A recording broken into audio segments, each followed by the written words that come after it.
Coba lihat, apa yang Ibu bawa? Sabun. Ya, oke, betul sekali. Di sini ada 2 sabun, tetapi pada saat digunakan nantinya akan terasa berbeda teman-teman. Ada perbedaan di antara kedua sabun ini.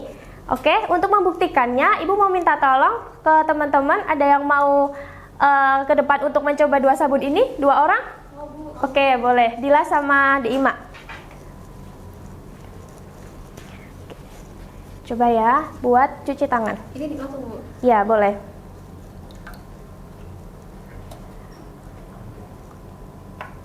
Oke, rasakan gimana sih rasanya cuci tangan pakai sabun yang berbeda? Licin, Bu. Oke, sabun Dila terasa licin, sabun Deima terasa? Licin. Terasa licin juga. Oke, boleh cuci tangan lagi. Ada rasa yang berbeda nggak selain licin di tangan? Keset, Bu. Oh, keset. Oke. Oke, terima kasih dari sama Deima, boleh tepuk tangan. Nah, dari teman-teman tadi sudah dikatakan bahwa 2 sabun yang berbeda ini saat digunakan terasa licin, terus yang satu terasa kesat saat digunakan. Nah, kenapa kok rasanya berbeda? Tentu saja di setiap sabun itu pasti memiliki komposisi yang berbeda-beda. Apakah sabun itu aman digunakan atau enggak, terus di kulit itu nanti rasanya gimana, itu akan sangat berbeda. Nah, untuk itu kita perlu mengetahui pada saat pembuatan sabun itu berapa sih bahan-bahan yang harus ditambahkan, seperti itu. Sebelum itu kita akan mengukur dulu pH dari masing-masing sabunnya. Nah, untuk itu kita akan coba mengukur pH-nya ya teman-teman. Siapa yang bisa bantu ke depan untuk cara mengukur pH-nya sabun? Ada yang bisa bantu? Dek Farah boleh.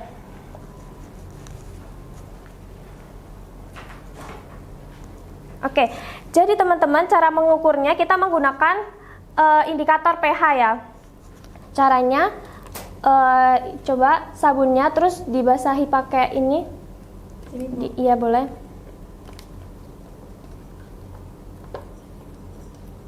Udah diangkat sabunnya. Nah, setelah itu dipegang. Setelah itu kita cek pakai indikator pH-nya. Dengan cara kita tempelkan. Kita tunggu dulu ya, teman-teman. Nah, sudah terjadi perubahan warna. Setelah itu terjadi perubahan warna di kertas indikator pH-nya. Terus kita cocokkan nih dari berada di rentang pH berapa?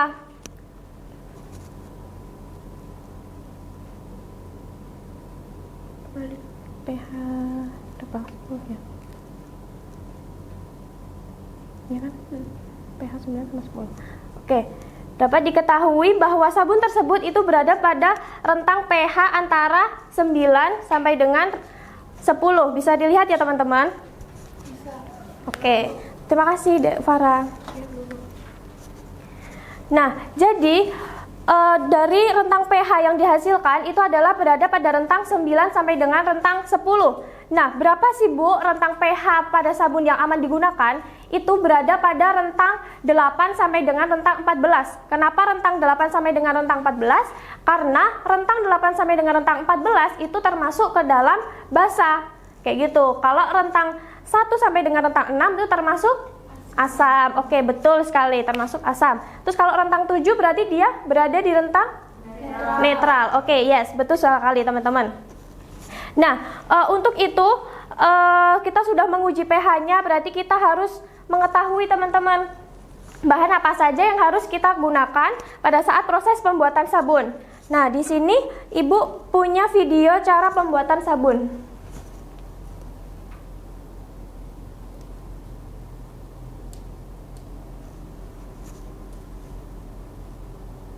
Gak ada suaranya ya, Bu? Gak ada suaranya. Volumenya digedein.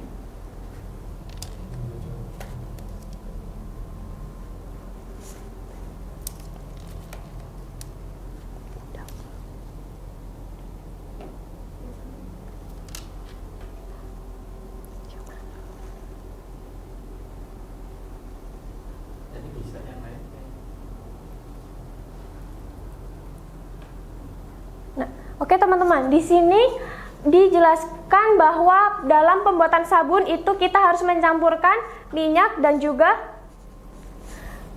NaOH. Gitu.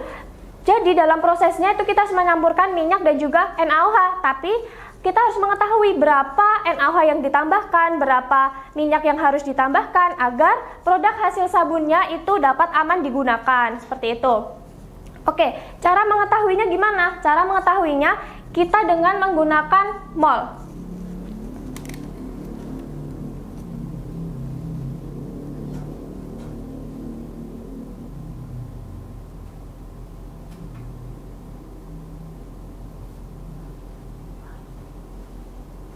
Oke, misal kita ingin membuat sabun dan kita memiliki 10 gram minyak. Terus kita juga sudah memiliki NaOH dengan konsentrasinya 0,5 m. Maka berapa kita harus menentukan mol dari minyaknya dulu agar semuanya bisa dicampurkan dengan bahan yang sesuai kayak gitu, biar sabunnya nanti bisa jadi. Nah, berarti kita pertama harus menentukan mol minyak. Rumus mol itu sama dengan massa dari minyak dibagi dengan mR dari minyak itu sendiri. Massa dari minyak tadi diketahui berapa? 10. Oke, betul. 10. MR dari minyak 860. Oke, jadi bisa dibantu teman-teman berapa? 0,0116. Satuannya mol. Nah, di sini kita sudah mengetahui massa minyaknya itu 10 gram. Terus molaritas dari NaOH adalah 0,5. Terus mol dari minyaknya sendiri itu adalah 0,0116. Nah, untuk mengetahui nih berapa volume NaOH yang harus kita tambahkan bersama dengan volume atau massa dari minyaknya, maka kita harus mengetahui volume dari NaOH-nya. Oke, jadi ini diketahui nih massa minyaknya itu 10 gram, terus molaritas NaOH-nya itu 0,5 m. Nah, kita harus cari mol dari minyak dulu. Mol dari minyak itu rumusnya yaitu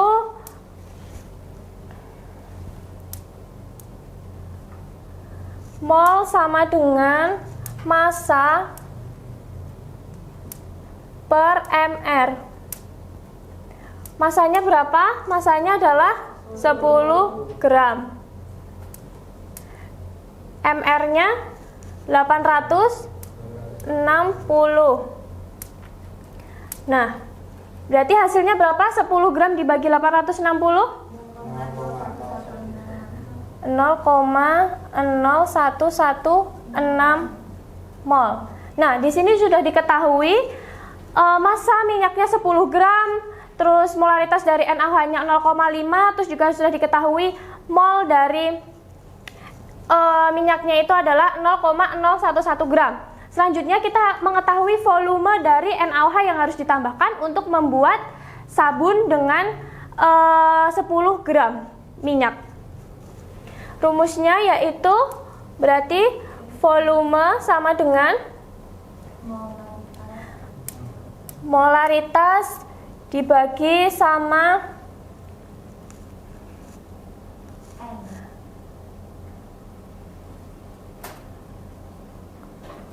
Nah, mol dari minyaknya mol dari NaOH berapa teman-teman?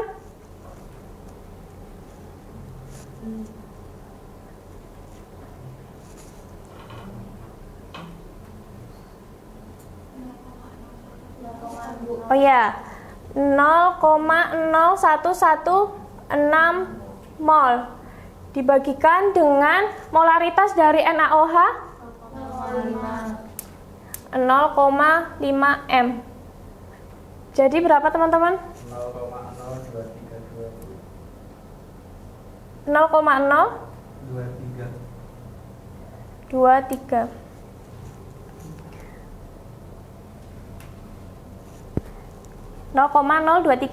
mili. Jadi untuk membuat sabun dari minyak 10 gram itu kita membutuhkan 0,023 mili NaOH seperti itu.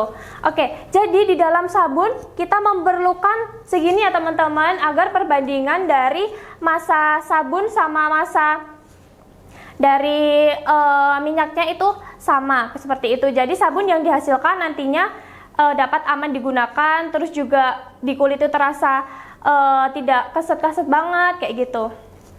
Oke, terus juga di dalam sabun ini itu ada reaksi antara trigliserida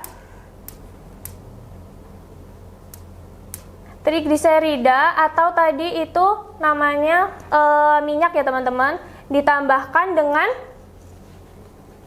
NaOH. Oke, nantinya akan menghasilkan sabun dan juga gliserol. Oke, gliserol itu apa teman-teman? Ada yang tahu gliserol? Ya, betul sekali. Gliserol adalah produk samping dari sabunnya, seperti itu. Ini adalah reaksi di dalam proses pembuatan sabun. Oke, adakah yang ditanyakan terlebih dahulu?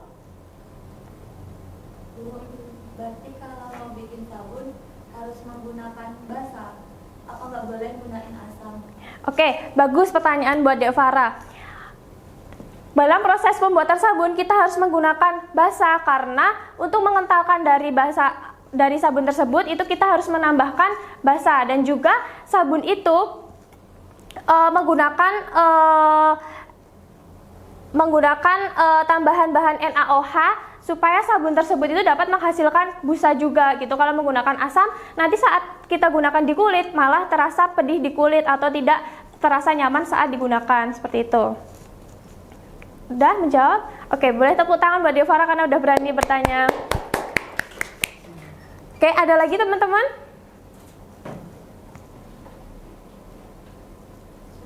Oke, sudah. Oke, jadi dapat disimpulkan ya teman-teman, jika kita mau membuat sabun, maka kita harus menentukan berapa masanya dulu, berapa mol dari bahan-bahan tersebut. Kita tidak bisa langsung menggunakan perbandingan antara bahan satu dengan bahan yang lain, karena MR dari bahan-bahan tersebut tentunya kan berbeda, seperti itu.